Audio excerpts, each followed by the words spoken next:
Nemish, could you please tell me the motion for this debate? Okay, I've got it.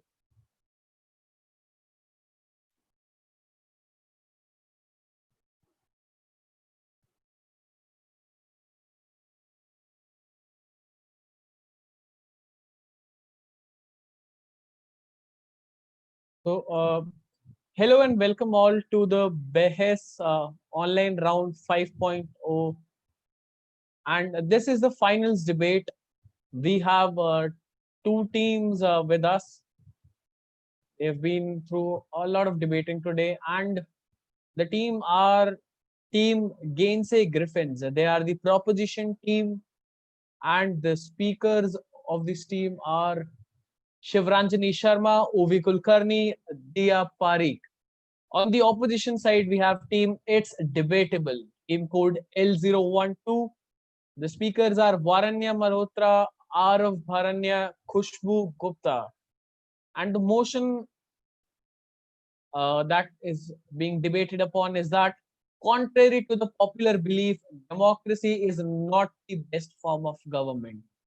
Now, over to Nemish, and I'll request the first speaker to please start with the speech. You have the timer well set on the screen share. Start when you're comfortable. Yes, sir, I'll start. We are living in a time when basic feature of democracy have been eroded, leaving many citizens feeling disregarded and disempowered. Greetings to the adjudicators and fellow speakers present here. So this house firmly believes that, contrary to the popular belief, democracy is not the best form of government. First and foremost, I like to brief that what is democracy. Democracy is the government by the entire population. So I would stand by the proposition of the motion, because first and foremost, it is the inability of the government around the world to deal with corruption, and it fails to eliminate social equality in all senses possible.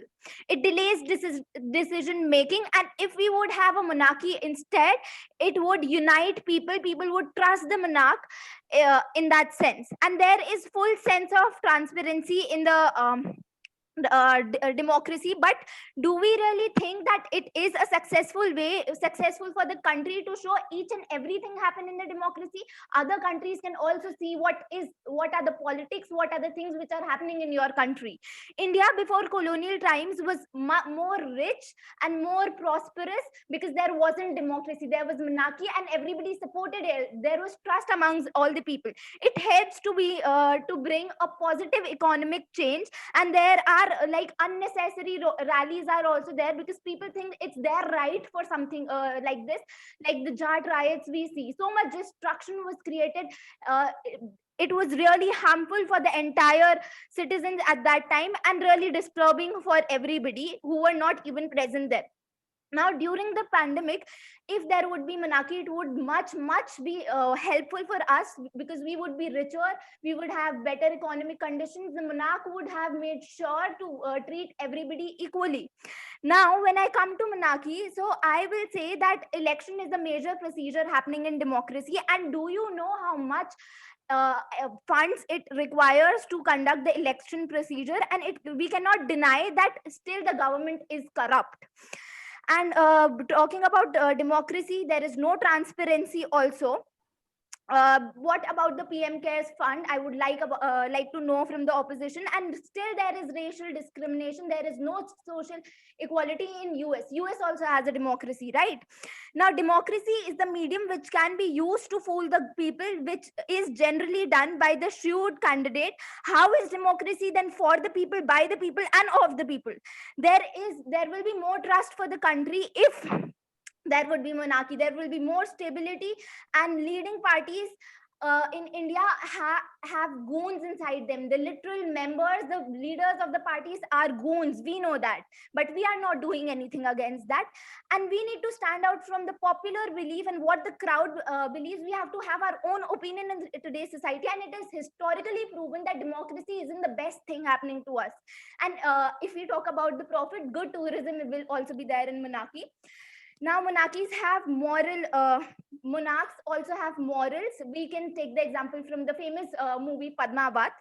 Now, coming to quickly to the stakeholder analysis, I would give the positive aspects for the government, for the people, the economy. There would be a stronger country. The citizens will be affected in a stronger way, and globally there would be better foreign policies, and the future of the India would be a much better place in the future years if we see. And during the time of Kalyug, we really need a better policies and better punishments for people who have done crimes.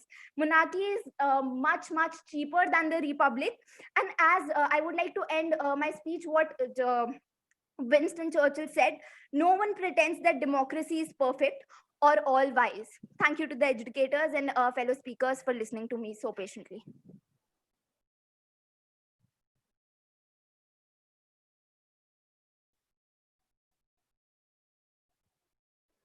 All right, for speaker opposition, you have a minute.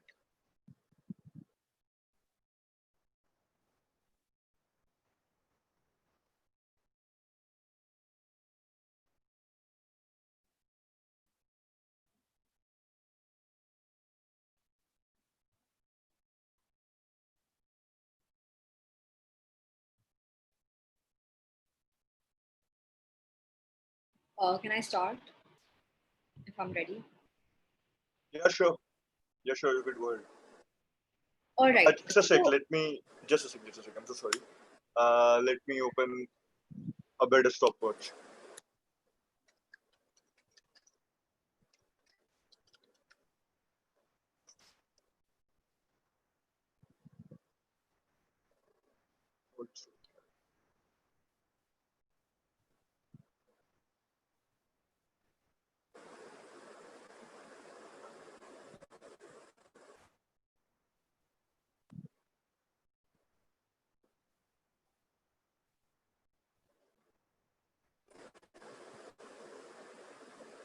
All right, you could go ahead.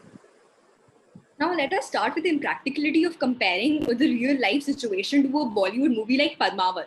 And secondly, while you say that monarchy and dictatorships result in better decision making, how so? Because the citizens don't even have a say in the decision making. And secondly, the government by the people. That's and you talk about transparency and you say that the people should not know everything that is going on in the country. However, everyone deserves to know, considering it's a representative democracy and it's a democracy by the people, of the people, and for the people. And however, some things are kept confidential for the purposes of national security. And secondly, when you said that coronavirus pandemic, India is not tackling it well. However, let me remind you of a drought that China and India went through. China was unable to fight it properly, resulting in the death of millions of lives, whereas India was able to tackle it with great efficiency. And secondly, by you stated your vision of an ideal democracy or dictatorship. If that vision was true, as a matter of fact, in real life, everyone would prefer a monarchy or dictatorship. However, it is not so. And secondly, let me give you the example of Rohingyas and Syrians. The Rohingyas, we all know about the problem of the Rohingya refugees, while India is not being able to accommodate them. Let us ask the question, why do they want to come to India? Because Myanmar has a dictatorship, whereas India has a democracy. The Rohingyas are not being treated as equal humans, and that is why they want to flee the dictatorship and come to a democracy like India, where they are guaranteed of equality and equal rights. And also coming to Syria, the opposition is rebelling, while the opposition is rebelling, and all they want is for Bashar al-Assad to go down, because it is a known fact that he is making the lives of his citizens hell. And let us now talk about one of the greatest democracies, that is the American system. Now let me just tell you about a few points of the American system that makes it so democratic. That makes it the one of the best systems. So the Inter-American Democratic Charter, the Organization of American States has made this firm commitment to help all citizens.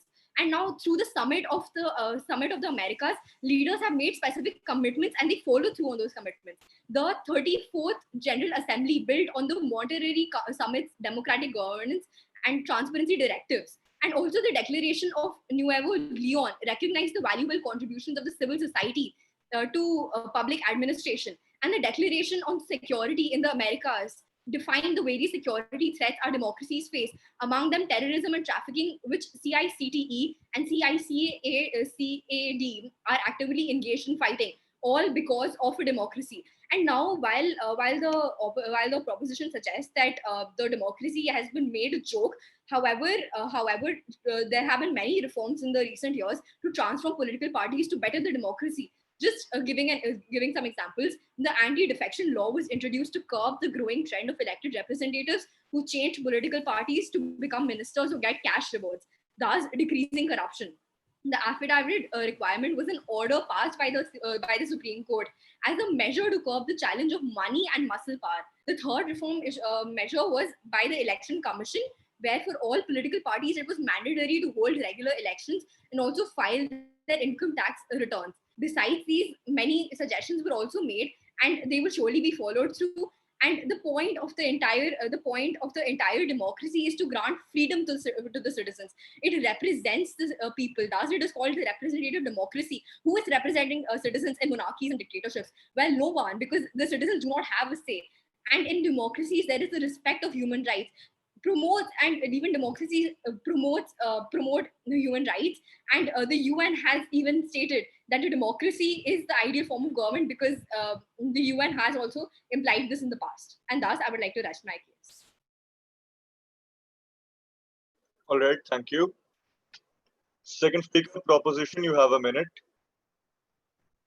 If it's all right, I'd like to start right now. Sure, not a problem. Okay. Democracy does not deliver. Endless elections, unqualified leaders, uninformed voters, short thinking, and impeding economic growth. Democracy does not deliver. India is often regarded as the world's biggest democracy, but that title has worn thin. Under PM Narendra Modi, India is becoming a nationalist state home to Hindus and closed to Muslims. In Modi, we have India's Trump, a man engaged in the pretense of making India great while subverting its democratic institutions. Why is democracy failing in India? Is it because of overpopulation? Is it because voters are helpless after they vote? Is it because goons are standing up for elections? Or is it because of the three pillars of democracy according to Indian netas: muscle, money, and manpower? It has been regarded more like a festive entertainment in India. From Abraham Lincoln to Nehru, the focus on importance of people and their freedom in the real sense of world, and that defines democracy. Now, even after 70 years of democracy and in view of the conditions prevailing in the country, even the common man has come to realize that the concept of democracy was just a misleading dream, befooling him and crushing him. Where are those people whose government it is supposed to mean today? The government that is neither of the people, for the people, and by the people. Everywhere, poor is becoming poorer, and corruption has gripped India as a country in its clutches. It is true when I state that in a monarchy, public is oppressed by one man, but in democracy, by many. And these many are the few who lead and govern the country. In our democracy, the topmost authorities act like dictators and are being busy in creating one scandal after another, looting the public money and hoarding it in other countries. There is thus no need to elaborate. It is a simple truth that democracy has failed in India. Talking about the rebuttals, Madam Speaker, you stated that everybody deserves to know and has the right to understand in a democracy. Then stating a very generic example of the PM Cares funds, don't you think it is a very basic statement when I say that it is violating our fundamental rights of RTI? What would democracy have to say in this? The fact that there was a need to actually introduce reforms speaks volumes as to how democracy has been failing and will fail in the future. Thus, I rest my case, but not my thought. Thank you.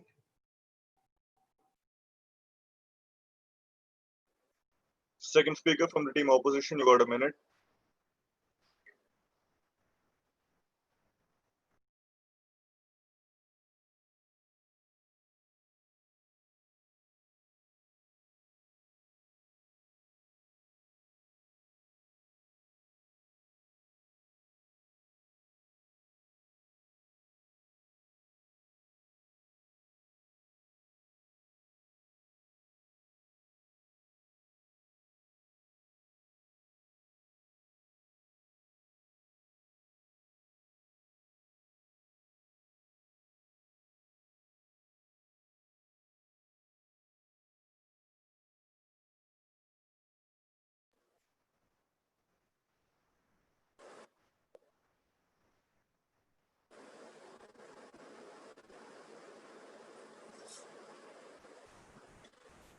May I start?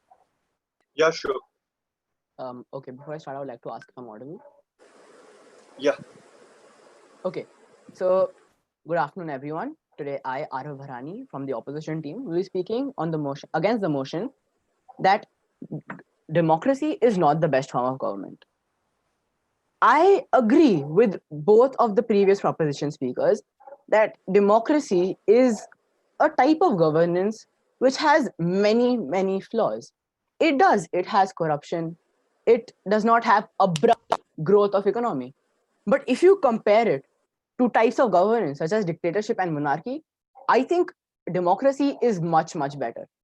Now, what did the first speaker for the proposition do? She told us every single point about why monarchy or about why the monarchy is such a good governance. It will help us. The monarch will be such a perfect person.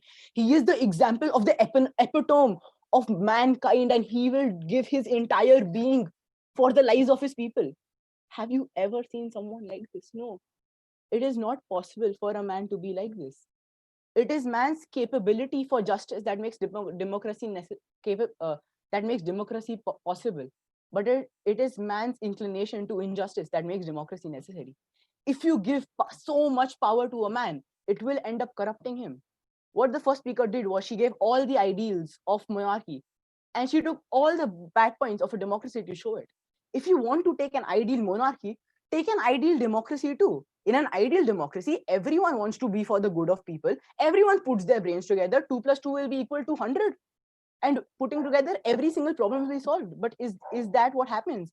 No, that is not how the world works. You cannot take ideals of both types of government. You need to understand that there are flaws.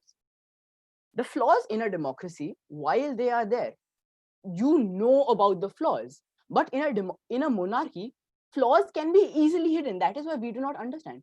A king can easily say, "Oh, my son, you be the minister of this," even if he may not be capable. The son or the daughter or the relative may not be a capable person, but just because his relative is a king, he gets a position in the administration. Furthermore, let us talk about, as the first speaker said, in history we have seen in India, the monarchies did make good governments. But have you seen the size, the population of those governments and these governments? India today has a population of around 1 billion. Now that is a lot. And that time in ancient India, when monarchy was prevalent, the size of the kingdoms was much small. It was, I think, not even 10%, maybe less than that, of what India's size is today. So how can you use the same size of governance? Furthermore, yes, in the short term, monarchies, authoritarian governments, dictatorships, yes, in the short term, they may provide sudden growth due to radical reforms. But over time, these reforms will prove to be the flaws in these reforms will be shown. But the monarch, the dictator, will not change this, because he will think, no, this is what I have said. How can you go against me? I am the monarch. But what a democracy aims for is not sudden growth. It aims for steady growth. So what the second speaker said, that India and democracy has failed to deliver. Of course, the form of democracy in India is 70 years old. How old is the monarchical form of government? It's at least more than 1,000 years old. Over 1,000 years, people have continuously made reforms to the monarchical form of government. If you give a few more years, in decades, wrapping up, if given time, reforms are needed, yes, because it is a new form of government. Given time, democracy will become better and better till it becomes the best form of government. Thank you. All right. So I would like to Last. start. Okay. All right. The democratic government solution to a problem is usually as bad as the problem. We keep talking about how democracy is better over the other forms of government. But let me remind my opposition here that democracy is the worst form of government. We all blabber the fact, just like stated by my prime minister, that democracy is for the people, by the people, and of the people. But at the same time, it cannot really be denied that democracy is the medium which can certainly be used to fool the people, which is generally done by the shrewd candidates like the MLAs and the MPs. My house certainly believes and won't stutter to state the fact that democracy is the form of government where corruption is deeply ingrained right from the lower hierarchy to the higher one. I would like to give a very basic example here. Let's compare UAE, which is a monarchy, with our own country, India. If here we ask a few questions about economy, crime prevention, poverty, or any such aspect, we would simply rate UAE to be better than India. In India, there are 73 million people who are actually living in poverty. There has been 237.7% of increase of crime rates in our country, which certainly hasn't happened in a non-democratic nation. Even if it did, I can bet a bottom dollar here, it would have been far less than the so-called overrated democratic nations. That's simply because most of the leaders in a democratic government are not selfless. They don't really want to work for the people, but rather are more concerned about how they have to make sure that they need to make themselves benefited by everything. Having a political post, which simply is referred to as dirty politics. Next, I would like to elaborate upon some examples which were stated by my Prime Minister. What about the decision-making process? I would like to talk about the Nirbhaya case here. It was avoided for such a long time. That doesn't really promise any justice. And I would like to quote a saying here, justice delayed is justice denied, which won't really happen in any other form of government. Next, the PM Care Funds, which was certainly for the destitute, but that money, I guess, hasn't really been used for the poor because they still suffer as much as they did before. Next, we talk about policies which are made by the government. I need a proper justification whether they are even implemented. Because talking about Narega, the policy had been formed, but why 9.21% are still unemployed? How would the opposition like to clarify this? Next, coming to the rebuttals, Madam Prime Minister, you talked about China. I would request you to go and check the statistics first of all and then speak up here. In China, there are 85,000 cases, and in India, if we talk about, they've crossed 50 lakhs. Is that protecting the citizens? So stop misleading the entire house here by stating your false statistics. Next, you talked about Syria, wherein again you went wrong because, Madam Speaker, Syria has terrorism. It doesn't have monarchy.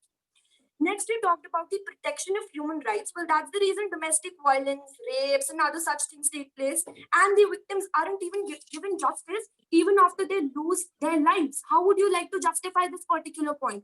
Next, the Deputy Prime Minister. Sir, you talked about how a king's son gets the position in the government. What would you say about Rahul Gandhi? How would you like to justify Aditya Thackeray entering the government just because he was Shiv Sena's ruler's son? You're actually going so illogical here, and I need a proper clarification from you. Lastly, I'd simply like to wrap up by saying that democracy is when the people keep a government in check, which my fellow House members doesn't really happen or seem to happen nowadays, which makes me simply sum up everything and say that contrary to popular belief, democracy is not the best form of government and can never be. By this, I would like to rest my case and thank the adjudicators and the fellow House members for listening to me so patiently. Thank you so much. Thank you. Last speaker, team opposition, you have a minute. Am I audible? Yeah, you are. I'd like to begin now. All right, Right. not a problem. A very good evening to all members of the House and fellow adjudicators. I'm the third speaker from the opposing team. It's debatable, and I'd like to speak against the motion. Now, the first speaker talked about how monarchy is the most ideal form of government. Let's take instances from the past. Louis XVI from the French Revolution was overthrown during the Battle of Bastille. This is big, and you said that in a monarchy, all people are treated equally. Realize that in France, a feudal system existed where there were 3 estates. The second and the third estates did not have any voting rights. Only the first estate, which was kings and rulers, had. Not even the second estate, which had educated businessmen and powerful people. Second of all, the Nicholas II of Russia, who also dictated a monarchical form of government, realized that he disregarded people. they had no voting rights, they had no voice, their rights were taken away. Now, the proposition continuously mentioned PM Care funds and how they are not being followed. Realize that the PM Care fund is not a public authority under the ambit of the Section 2 subpart H of the RTI Act of 2005.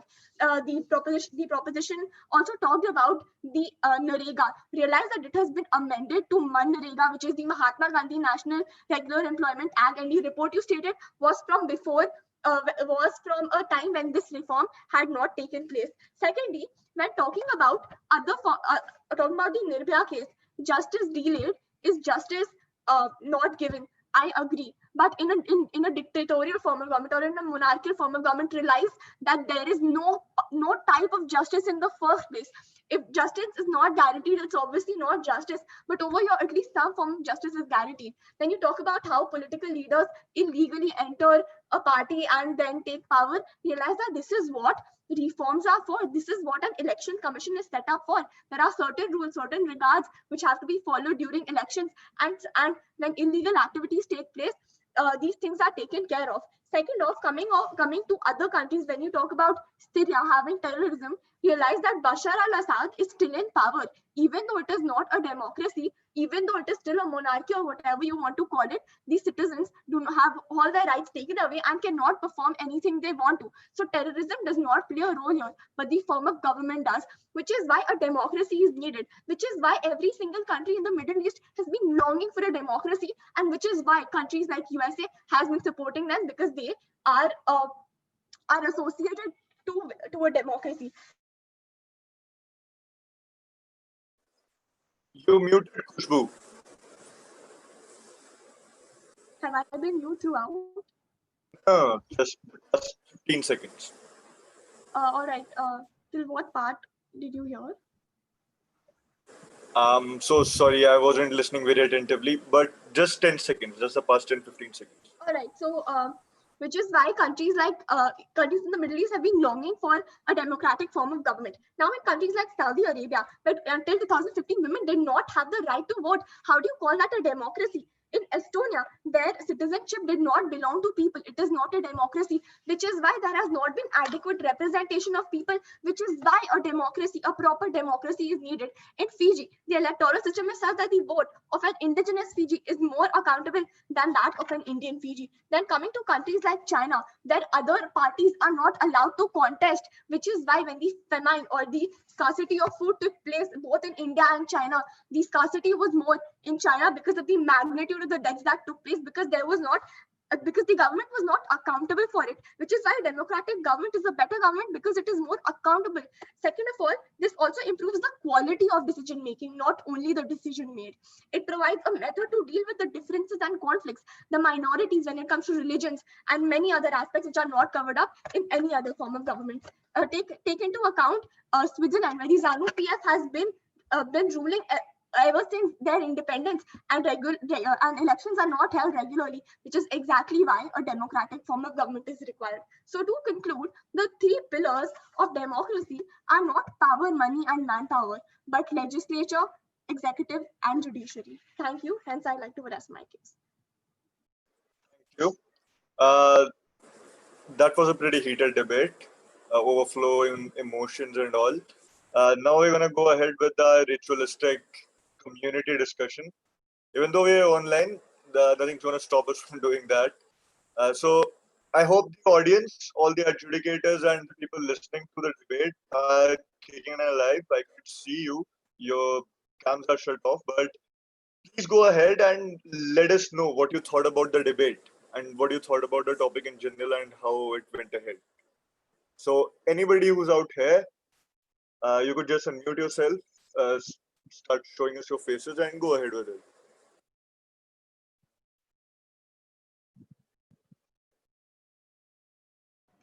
Hello.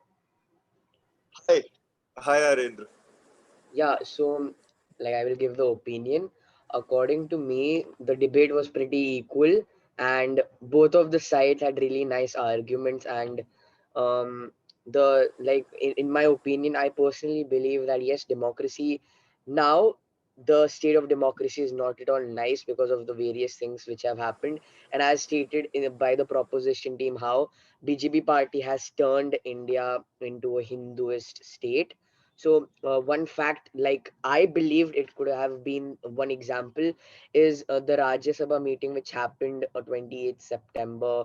How the ruckus happened, in which the opposition leaders were not getting any chance to speak, and how just with the excuse of voice note, the people just wanted to pass the bill without the credibility of opposition party. So we can see how democracy is failing day by day. That's my opinion. All right, thanks for letting us know that. Uh, Anyone else who wants to share their opinions? And just a little reminder, please don't go into the technicalities of what the speakers spoke about and the finer details of their actual speech. We wouldn't really encourage that. The debate is over now. But your general opinion. And I'm so sorry about the pressure cooker going off in the background. Just a sec.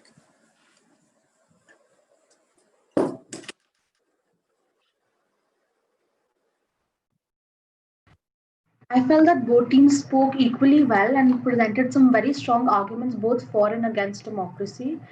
And I feel some more points could have been included as democracy, corruption. There's a lot of corruption in democracy, and it's all about political power play. Sometimes democratic leaders don't have the best interests of citizens at hand when they're contesting for elections, and citizens are also usually misinformed about the electoral candidates. I feel those points could have been a little more emphasized on throughout the debate. That's all. Right. That was valuable. Uh, Anyone else who'd like to share?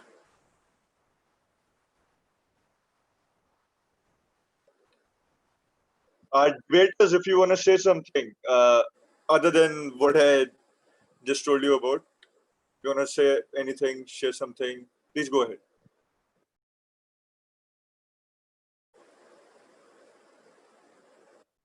All right. Looks like everybody's just waiting for the results. Oh, okay. Yeah, Ovi. Yeah, no, not about the debate at all. I think I've spoken enough, and so have all the members. But I just want to say that it was a very fruitful debate, and all the very best for the results. All right. Yeah. All the best to all of you. I guess that was it then. If anybody is still here and interested in sharing their opinions, we're open to it. Or we'll just end the debate and wait for the closing ceremony to begin. I think this was the most heated debate I've had in the past 2 days, and it was the most fun one actually. So, all the best and good luck. Even though people were defending monarchy, they were looking pretty passionate about it, and yeah, nice to see that. Um, Anyone else? I'm just not ending the meeting yet because I might miss out on some of your valuable opinions. Could I say something? Yeah, sure, Aro. Like, I would just like to thank the Behes organization for organizing this, and especially online, it's very organized and it was a really good event. Thank you. Yeah, all the credit goes to a lot of people who've been working behind it, which is pretty certainly not me, and not a lot of other major members. It's a community thing. Shubham, hi. Uh, did you listen to the debate? Do you want to share anything? Okay, all right. Background noise. Okay, then we'll just end the meeting here and wait for the closing ceremony to begin. Yeah. You could leave. Guys, And, we'll see you for the result announcements, which would be live on our Facebook and YouTube pages. I suppose you can check them out. There would be notifications and you'll get to know the results from there. And I hope you had a good debate. It was a really interesting one. And with this, Nemish, I suppose we'll end this yeah, stream just one over last here. thing. Yes. The adjudicators, please send your score sheets to wherever you had to send it to. And yeah, just that. So the host, Shubham, I'm guessing you're the host. You could end the meeting now.